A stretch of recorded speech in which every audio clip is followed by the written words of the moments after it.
ఈ అమ్మాయి ఈ హీరోయిన్ ప్రేమ విషయంలో తీసుకునే డెసిషన్స్ చాలా సిల్లీగా ఉంటాయి.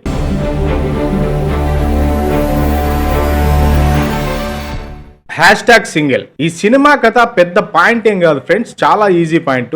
సింగిల్ గా ఉన్న శ్రీ విష్ణు అదే హీరో ఒక అమ్మాయిని చూసి ఇష్టపడి లవ్ చేస్తాడు. అదే విధంగా శ్రీ విష్ణుని చూసి ఇంకొక అమ్మాయి లవ్ చేస్తుంది. వీళ్ళ మధ్య ఏం జరిగింది, చివరి వరకు క్లైమాక్స్ వరకు ఏం జరుగుతుంది, ఈ జర్నీనే ఒక సినిమా.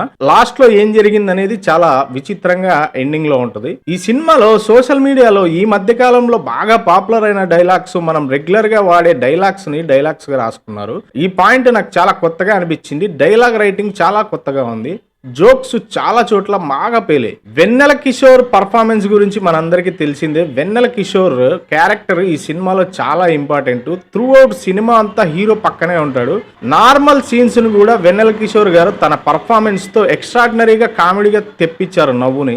శ్రీ విష్ణు యాక్టింగ్ లో ఒక డిఫరెంట్ స్టైల్ ఉంటుంది, ఎక్స్పెషల్లీ కామెడీ మూవీస్ లో. ఈ కామెడీ మూవీస్ లో ఏదైతే శ్రీ విష్ణు గారి ఆ టెంప్లెట్ యాక్టింగ్ ఉంటుందో అదే యాక్టింగ్ ని ఈ సినిమాలో చేశారు. సినిమా శ్రీ విష్ణు గారికి చాలా యాప్టెడ్ స్టోరీ అనిపించింది ఈ సినిమా చూసిన తర్వాత. సినిమాలో బ్యాక్గ్రౌండ్ స్కోర్ చాలా చోట్ల డల్ గా ఉంది.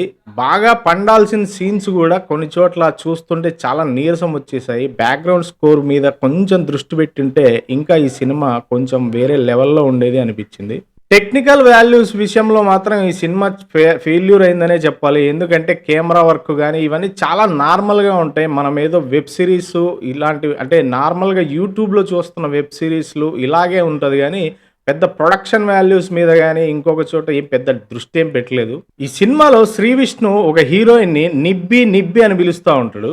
అది కామెడీ కోసమే అయినా కూడా ఈ అమ్మాయి ఈ హీరోయిన్ ప్రేమ విషయంలో తీసుకునే డెసిషన్స్ చాలా సిల్లీగా ఉంటాయి. అందుకే ఈ అమ్మాయిని నిబ్బి నిబ్బి అని పిలుస్తున్నాడేమో అనుకున్నాను కానీ నిబ్బిల లవ్ మీద డెసిషన్స్ ఇలాగే ఉంటాయేమో, నిబ్బిల ప్రేమ అంటే ఇలాగే ఉంటాయేమో. కామెడీని చాలా బాగా రాసుకున్నారు ఫ్రెండ్స్, కానీ ఎమోషనల్ సీన్స్ వచ్చే వరకు అంతగా వర్కౌట్ చేసినట్టు అనిపించలేదు. ఎమోషనల్ సీన్స్ ఇంకా కొంచెం బాగా రాసుకొని ఉంటే ఈ సినిమా ఇప్పుడున్న దానికంటే కూడా ఇంకొక స్టెప్ ఎక్కువే ఉండేది, చాలా బాగా పండేది సినిమా. కానీ థియేటర్లో చూస్తున్నప్పుడు మాత్రం కామెడీకి ఆడియన్స్ నవ్వుతూనే ఉంటారు. మనం చాలా బాగా ఎంజాయ్ చేస్తాం ఆ కామెడీని. ఎందుకంటే ఈ మధ్య కాలంలో ఎంటర్టైనింగ్గా కామెడీ మూవీస్ కొంచెం తక్కువే వస్తున్నాయి కాబట్టి ఈ కామెడీని మాత్రం బాగా ఎంజాయ్ చేస్తాం. వెన్నెల కిషోరు, శ్రీ విష్ణు కామెడీని. రాజేంద్ర ప్రసాద్ గారు ఖచ్చితంగా ఈ మూవీస్లో 3 minutes ఉంటారు. ఆయన ఎంట్రీతోనే ఈ సినిమా కామెడీ నుంచి ఎమోషనల్గా టర్న్ అవుతుంది. వీకెండ్ ఫ్యామిలీస్తో కూడా వెళ్ళి ఈ సినిమాని ఒక 2 గంటల సేపు నవ్వుకోవడానికి చూడొచ్చు ఈ సినిమాని. ఈ రివ్యూపై మీ ఒపీనియన్ని కింద కామెంట్లో కామెంట్ చేయండి. Thank you very much. Bye.